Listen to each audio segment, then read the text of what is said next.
ধর্মকথা ৩৬৫-র আজকের পর্বে আপনাদের স্বাগত। আজকের কাহিনীর নাম রাম ও পরশুরাম, বিষ্ণুধনুর পরীক্ষা। চলুন গল্পের সেই মুহূর্তে ফিরে যাই যখন সব কিছু একদম শান্ত আনন্দময় ছিল, কিন্তু সেই স্বর্গীয় শান্তিতে যেন একটা অশনির সংকেত দেখা দিল। আপনারা তো জানেনই, মিথিলায় রাম সীতার সেই জাঁকজমকপূর্ণ বিয়ের পর পুরো রাজপরিবার, বড়যাত্রী সবাই মিলে আনন্দের সঙ্গে অযোধ্যার দিকে ফিরছিল। চারিদিকে উৎসবের মেজাজ, সবাই এক নতুন সুন্দর ভবিষ্যতের স্বপ্নে বিভোর। কিন্তু হঠাৎ করেই কেমন যেন সব ওলটপালট হয়ে গেল। উৎসবে সেই সুরটা মিলিয়ে গিয়ে চারদিকে একটা অজানা ভয় ছেয়ে গেল। শান্ত বাতাস হঠাৎই হিংস্র হয়ে উঠল, আর বনের পশুপাখিরা ভয়ে এদিক ওদিক ছুটতে শুরু করল।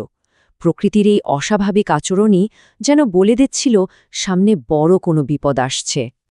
আর সেই বিপদ সশরীরে এসে হাজির হল।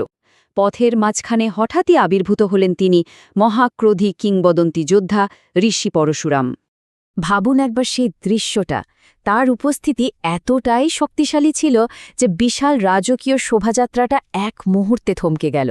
হাতে তার সেই বিখ্যাত কুঠার, আর চোখ দুটো যেন আগুনের গোলার মতো জ্বলছে। তাকে দেখেই সবার বুকের ভেতরটা ভয়ে কেঁপে উঠল। রাজা দশরথ তাকে দেখেই চিনে ফেলেছিলেন। ভয়ে কাঁপতে কাঁপতে তিনি হাতজোড় করে বললেন, হে মহর্ষি পরশুরাম, আমাদের অজান্তে যদি কোনো ভুল হয়ে থাকে, দয়া করে আমাদের ক্ষমা করুন। তার গলার স্বরেই স্পষ্ট বোঝা যাচ্ছিল যে পরিস্থিতি কতটা ভয়াবহ। কিন্তু সবচেয়ে অদ্ভুত ব্যাপার কি জানেন? পরশুরাম রাজার কথায় কোনো পাত্তাই দিলেন না, একটা কথাও বললেন না। তার সেই স্থির অগ্নিময় দৃষ্টি সোজা গিয়ে স্থির হল রামের ওপর। এই মারাত্মক নীরবতায় ছিল এক ভয়ঙ্কর ঝড়ের পূর্বাভাস। এরপর পরশুরাম মুখ খুললেন, আর তার মুখ খোলার পরে বোঝা গেল তার এই প্রচণ্ড ক্রোধের কারণটা কি। তার সমস্ত রাগ ছিল রামকে ঘিরে। তার বজ্রের মতো কণ্ঠস্বরে চারদিকটা যেন কেঁপে উঠল। তিনি বললেন, অযোধ্যার রাম, আমি শুনেছি তুমি নাকি মিথিলায় ভগবান শিবের পবিত্র ধনুক ভেঙেছ। এই একটা কথাতেই যেন গোটা বনভূমি নিস্তব্ধ হয়ে গেল। কিন্তু রাম, তিনি ছিলেন আশ্চর্য রকম শান্ত আর অবিচল। অত্যন্ত বিনয়ের সাথে তিনি উত্তর দিলেন, শ্রদ্ধেয় মহর্ষি, আমি শুধু আমার গুরুর আদেশ আর রাজা জনকের রাখার শর্ত পালন করেছি। রামের এই শান্ত জবাবটা যেন আগুনে ঘি ঢালল। পরশুরাম এবার গর্জে উঠলেন, ওটা কোনো সাধারণ ধনুক ছিল না, ওটা ছিল এক দৈব অস্ত্র। তোমার যদি সত্যি অত শক্তি থাকে, তাহলে আমার সামনে সেটা প্রমাণ করে দেখাও। এবার রামের সামনে এক সরাসরি চ্যালেঞ্জ ছুড়ে দিলেন তিনি। আর সেই চ্যালেঞ্জটা ছিল মিথিলার পরীক্ষার চেয়েও অনেক অনেক বড়। সেটা ছিল বিষ্ণুধনুর পরীক্ষা। পরশুরাম তখন তার কাঁধ থেকে আরেকটা বিশাল ধনুক নামালেন। এটা ছিল স্বয়ং ভগবান বিষ্ণুর পবিত্র ধনুক।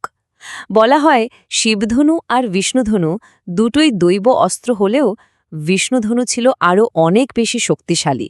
বুঝতেই পারছেন এ পরীক্ষার গুরুত্ব কতটা। তাহলে ব্যাপারটা কি দাঁড়ালো? একদিকে শিবধনু, যেটা একটা দৈব অস্ত্র ছিল, এবং রাম তা ইতিমধ্যেই ভেঙে নিজের শক্তির প্রমাণ দিয়েছেন। আর অন্যদিকে বিষ্ণুধনু, যা তার চেয়েও বেশি শক্তিশালী। রামের জন্য এটা ছিল এক নতুন আর আরও কঠিন পরীক্ষা। পরশুরামের শর্ত ছিল একটাই, যদি তুমি এই ধনুকে গুণ পড়াতে পারো আর তীর ছুটতে পারো, তবেই আমি তোমার শক্তিকে মেনে নেব। এটা ছিল রামের জন্য এক চূড়ান্ত পরীক্ষা।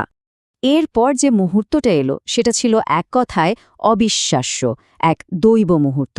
চারপাশের সবাই যেন শ্বাস বন্ধ করে অপেক্ষা করছিল কি হতে চলেছে তা দেখার জন্য। একদিকে রাজা দশরথ, ছেলের চিন্তায় তার বুক ভয়ে কাঁপছে, আর অন্যদিকে রাম, তার মুখে কি অদ্ভুত এক প্রশান্তি আর আত্মবিশ্বাস, ভয়ের কোনো লেশমাত্র নেই। রাম ধীরে ধীরে এগিয়ে গেলেন, তারপর হাত জোর করে অত্যন্ত শ্রদ্ধার সাথে পরশুরামের হাত থেকে ধনুকটি নিলেন।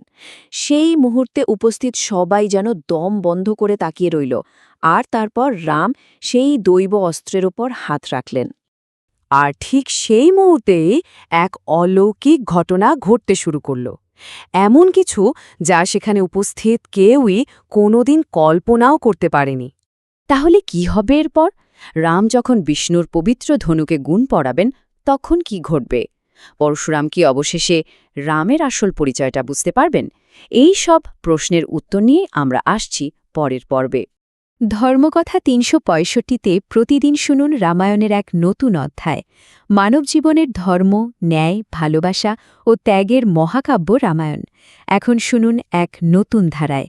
ধর্মকথা ৩৬৫ আপনাদের নিয়ে যাবে এক অনন্য যাত্রায়, যেখানে প্রতিদিন একটি করে নতুন পর্বে উন্মোচিত হবে এই অমর কাহিনীর রহস্য ও মহিমা। চলুন একসাথে শুরু করি এই পবিত্র যাত্রা, রাম, সীতা, লক্ষ্মণ ও হনুমানের চিরন্তন কাহিনীর পথে। বেল আইক প্রতিদিন নতুন পর্ব শুনতে ধর্মকথা ৩৬৫ চ্যানেলটি সাবস্ক্রাইব করে আমাদের সঙ্গে থাকুন।